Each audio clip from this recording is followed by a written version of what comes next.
It has been said that if there is ever to be such a thing as a true universal language, it will most likely be expressed in the realms of mathematics, geometry, energy patterns, and frequency. Could it be that this language, or at least the foundation of it, already exists here on Earth? Is it possible that over the course of thousands of years, we have been somehow guided in the process of creating this new form of communication? And if so, what type of information will be conveyed through it that could not be expressed any other way? In the search for answers, we must be prepared to trek through both time and space, to open our eyes and minds wide enough to notice compelling coincidences, and to stand back far enough to see if the building blocks of some kind of mathematical, spatial, frequency-based language emerge. But before we begin our journey, we will pause here in the present day to notice some of the ways that we measure and tabulate the world around us. This is an important step, for how we count and measure things can be as revealing as why we count them. First, we will take a look at the way we measure time. For all practical purposes, the smallest unit is 1 second, and we all know it takes 60 seconds to make a minute, and then 60 of these minutes to make an hour. This hour, of course, is the unit by which we divide our days, and these days become months, years, decades, centuries, and so on. Speaking of 60, let's take a moment to notice that all geometry, whether it is 2 or 3 dimensional, is also derived from base 60 mathematics that provide the foundation for a 360-degree circle, which in turn provides us with all the angles and formulas for creating virtually every shape known to humankind. Now let's look at how many cultures from all over the world have chosen to count and group things. Right away, we see that we have been attracted to the number 12. 12 eggs in a dozen, 12 months in a year, 12 inches in a foot, 12 signs of the zodiac. Strangely, whether it's tallying disciples or mythical gods, the number 12 appears often in the telling of our greatest stories about ourselves. And what about distance? Your local town might be measured in meters or other units, but when we talk about measuring our planet, the standards we all use revert back to base 60 units of miles, minutes, or geometrical degrees. Are you noticing the pattern here? We seem to be encountering a lot of 12s and 60s. Are they related? And if so, how? To answer that piece of the puzzle, we must travel roughly 5,000 years back in time to visit the ancient Sumerian culture of Mesopotamia, for here is where our 1260-based math comes from. This counting system, which was invented by the same people who produced the world's first written language, involved counting the knuckles of the 4 long fingers on one hand and then multiplying them by all 5 digits on the other hand. If you do this, you will get a maximum number of 12 knuckles times 5 fingers, which of course totals 60. How these cosmic jumps in language and mathematics occurred so suddenly is open to debate, but it is interesting to note that the ancient Sumerians themselves wrote about being given this information by sky god visitors they called the Anunnaki. Who and what the Anunnaki were is a hotly contested subject, but one thing that cannot be denied is the fact that over 5,000 years ago, a mathematical system was born that incredibly still serves us today.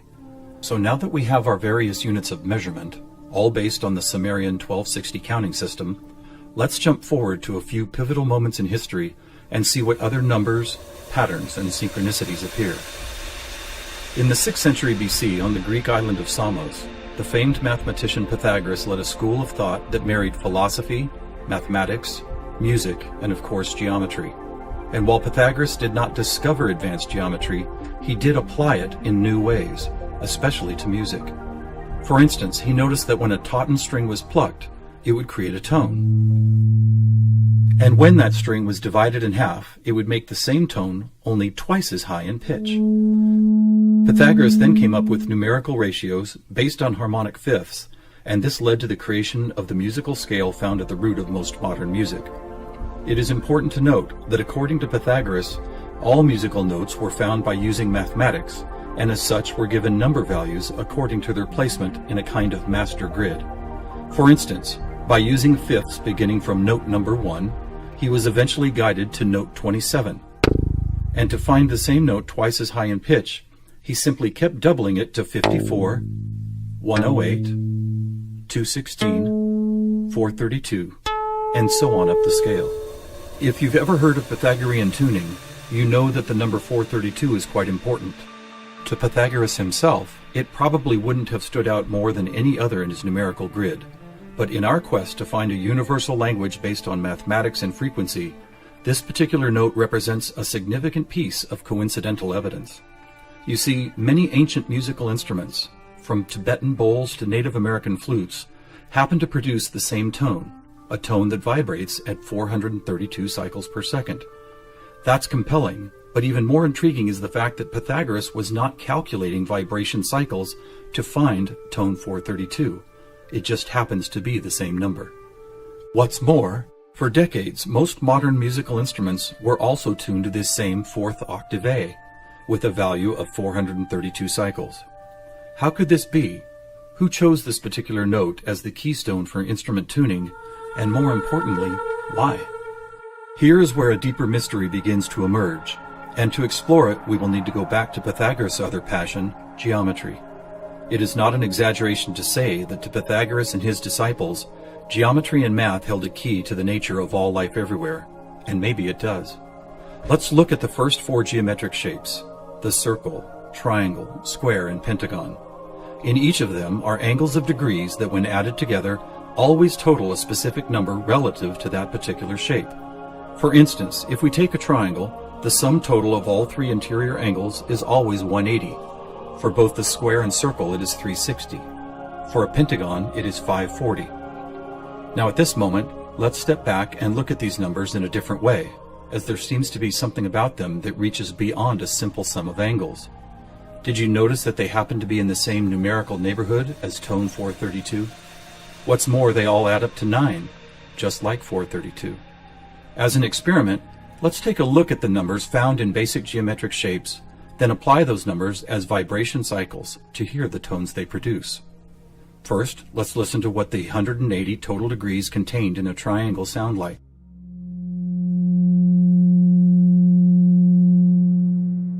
And here's a squares and circles 360 in cycles per second. A perfect octave up from the triangle. What about the pentagon at 540? That sounds like a harmonic fifth of the other two. That's interesting. What are these tones? They are F sharp and its perfect harmonic fifth of C sharp. Let's keep going. What does a hexagon 720 sound like? Another F sharp. Here's a seven-sided septagon, which totals 900. This is an A sharp, which happens to be the note required to complete an F sharp major chord in perfect three-part harmony.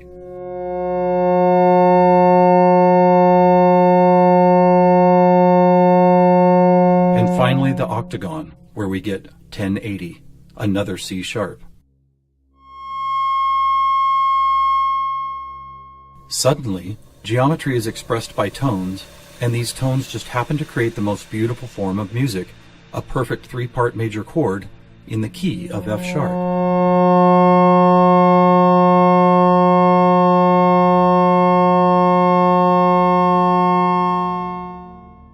Is this something we've been missing for years? Is it important? To the famous philosopher and mathematician Plato, the answer would have been a resounding yes, for it is Plato who advanced the study of two-dimensional geometry into three-dimensional geometry, and who began to recognize that nature, whether expressed as a tone, the petal design of a flower, or the spiraling design of a seashell, seemed to follow a 3D mathematical pattern. In fact, it became an obsession of Plato to try and find the simplest three-dimensional geometric shapes, and his quest ultimately revealed what we now call the Platonic solids. In essence, these forms represent the most elemental construction blocks found both in human-made and natural forms. So let's see if and how they fit into our geometry tone grid. First, there is the tetrahedron, or a three-sided pyramid comprised of four interlocking triangles. As we did before, let's add up all the angles found in those four triangles. The answer, 720, which we have already seen is the tone F sharp.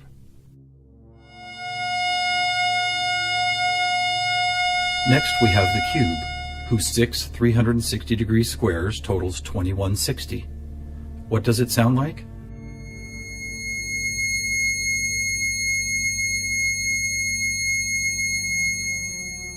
2160 is a high C sharp, and as you will see later, a very interesting number for other reasons as well. Next up is the octahedron. Constructed of 8 triangles, this shape totals 1440, which is another perfect F sharp higher up the scale. The icosahedron is made up of 20 triangles, so the total number of degrees is 3600. As a tone, 3600 vibration cycles create the A sharp needed to complete yet another F sharp major chord that sounds like this.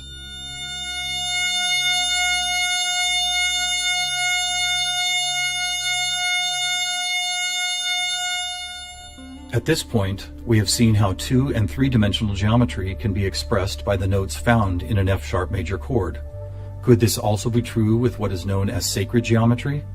To find out, we will first need to build a design called the germ of life, which, when repeated, goes on to reveal the seed of life, then flower of life pattern found at sacred sites all over the world. First, we start with a circle at 360 degrees, which is the familiar F sharp. We then add our second circle, bringing the total to 720, another F sharp. 3 circles totals 1080, which provides the harmonic fifth of C sharp. 4 circles is 1440, another F sharp. 5 circles totals 1800, or the A sharp needed to once again provide the harmonic third of an F sharp major chord. And finally the 6th circle, which brings the total to 2160, another C sharp. Amazing! It's as if we can now both see and hear the flower of life pattern that has intrigued humankind for thousands of years. So now we have 2-dimensional geometry, 3-dimensional geometry, and even sacred geometry being represented by different variations of an F sharp major chord. How is this not common knowledge? How have we missed this connection? There are actually 3 explanations. 1, for reasons ranging from the mundane to the conspiratorial, musical instruments are no longer tuned to an A vibrating at 432 cycles per second, but rather 440. 2, modern tuning calls for equal temperament, which no longer adheres to Pythagoras' whole number simplicity. And 3, the tuning method required to reveal geometric shapes is based on a mathematical grid rather than mathematical ratios. This grid, if it had a name, would probably be called something like factor 9, because the number 9 is found not only in the sum of every note on the grid, but also as the number required to move up or down the scale. For instance, if we started at note A at 216 cycles, all we would have to do is add or subtract the number 9 to reveal all the other tones in that octave. And it is here, on this incredible factor 9 grid, that we find not just some of our geometric numbers, but all of them. Conversely, modern A440 tuning reveals not one correlation to geometric numbers. Now let's go back for a moment and take a look at one of these numbers, 2160, the number expressed by both the cube and the germ of life pattern. You may have already noticed that without the 0, it is exactly half of our magic 432. That's worth noting, but what is even more intriguing is the way this number keeps showing up in other large-scale measurements. To discover one of these measurements, we will need to jump forward from Plato's time to when the Mayan civilization was flourishing. Roughly 1500 years ago, Mayan stargazers were the most accomplished astronomers the world had ever known. Their concept of cyclical time led to many incredible discoveries: the accurate length of a year, the exact dates of seasonal changes, even the moments when solar and lunar eclipses would occur. But their most amazing discovery was of something known as the precession of the equinox, which makes note of a very slow wobble of Earth's axis. Somehow aware of the fact that this wobble takes 25,920 years to complete, the Mayans called this cycle one great year, with each of its 12 great months requiring 2160 Earth years to complete. And what about this? Did you know that the diameter of our moon, when measured in miles, also happens to total, you guessed it, 2160? Lastly, watch what happens when we apply simple division to this highly synchronous number. 2160 divided by 2 is 1080, the angle sum of the octagon. By 3, 720, the total of the hexagon. By 4, 540, the pentagon. By 5, Are you ready? It's the ketone of 432. And by 6, 360, the number of both the square and circle. All F sharps and C sharps, with our 432A thrown into the mix, as if it were some kind of clue to solving a cosmic riddle. Maybe we should look at this number even more closely. As we've stated, our closest celestial neighbor, the Moon, is 2160 miles across, and 216 is exactly half of 432. What about the other large object in our sky? Were you aware that our Sun is 864,000 miles across? Incredibly, where the Moon's base number sequence is half of 432, the Sun's number sequence is exactly twice 432. And do you know how many seconds there are in a day? 86,400, or 43,200 for the 12 hours of day, and 43,200 for the 12 hours of night. Or try this. Take the 360 degrees found in the circular shape of our Sun and Moon, and then multiply it by the 12 hours of either day or night. The answer, 4320. Or how about this? What is the only whole number that when squared comes to within 0.01% accuracy to measuring the speed of light? 432. What is going on here? We have all these different things: Earth cycles, time and celestial measurements, geometry, sonic frequency, yet they are all represented by the same numbers over and over again. To answer that, we must search for the factor common to all of them, and that common factor is the 5,000-year-old Sumerian 1260 counting system. It is what gave us the inches to a foot, the seconds to a minute, and the 360 degrees in geometry. It's almost as if the sky god visitors, who the Sumerians called the Anunnaki, provided humanity with a counting system that would lead to the discovery of these synchronicities. Could it be that the number 432 really is some kind of cosmic key that unlocks a language of higher understanding? And if so, have these sky visitors ever been back to make sure we don't miss the importance of the 432 matrix? One possible answer can be found in the story of a man named George Van Tassel, a respected aeronautical engineer who believed he was contacted by extraterrestrial beings in the early 1950s. During this encounter, Van Tassel said he was provided with a mathematical formula that could be used for everything from time travel to sound frequency healing, and which he used to build the world-famous Integratron near Joshua Tree, California. What is this formula? It is F equals 1 over T, or frequency equals one particular something divided by the number of time. Well, what if that one something was the biggest one on our planet, the one great year of 25,920 discovered by the Mayans? And what if the number for time was the most logical choice of 60? Suddenly, this mysterious equation is expressed as frequency equals 25,920 divided by 60. Are you ready for the answer? It's 432. Not only the frequency that instruments all of the world have been tuned to for thousands of years, but also the number that reveals the synchronistic nature of life on this planet. Noticing all these coincidences revealed by the 432 matrix and the Sumerian counting system, we must wonder if other ancient cultures were aware of them as well. Just scratching the surface, it would seem that they were. For example, let's take the Sumerian 12 and square it for a total of 144.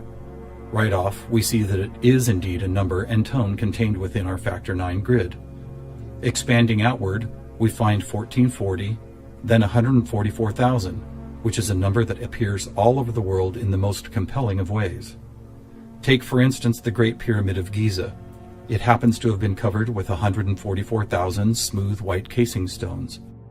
To ancient Mayans, 144,000 days was the length of their 394-year back tune, a time cycle which has just begun again. In the Bible, we read that there will be 144,000 chosen ones redeemed from the earth prior to the apocalypse. Obviously, number sequences like these have been significant to many different cultures and religious sects, and to one enigmatic group in particular, the Freemasons.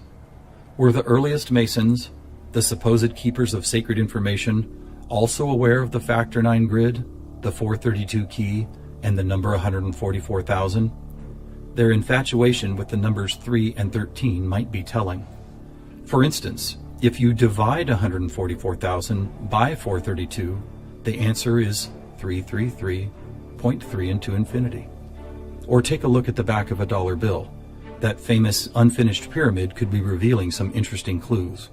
For instance, there are 13 steps climbing the pyramid, and 13 times 33.3 is 432.9. Even the shape of the flat-topped pyramid appears to be made as if someone had drawn 4 dots in a line, then 3 above it, then 2 above that, and then connected those dots to reveal this iconic shape. And of course, let's not forget that the square root of our all-important factor 9 grid is 3 threes. Who else knew about 432? The answer is surprising. In India, large cycles of time are called Kali Yugas, and each one is 432,000 years long. In fact, the number 432 appears so often in sacred structures and myths, from Stonehenge to the pyramids, that author Joseph Campbell could not help but see it as the most important mythological number in history. So what do we have here? What is it that's trying to be expressed by all of these coincidences? One answer is that over the course of history, we have been somehow guided toward both the subconscious creation and eventual conscious recognition of a grand pattern based on frequency, mathematics, time, space, and geometry. Quite possibly, these synchronistic numbers, shapes, and tones represent the building blocks of a language that we do not yet fully understand, but could turn out to be the most important language we will ever learn. How will we use it? Who will we be conversing with? Time will tell. Thousands of years ago, from locations all over the globe, various prophets, shamans, and seers described an era when humanity would make some kind of cosmic leap into a next level of consciousness. Here, at the dawning of the age of Aquarius and the start of a new Mayan Baktun cycle, maybe it's happening.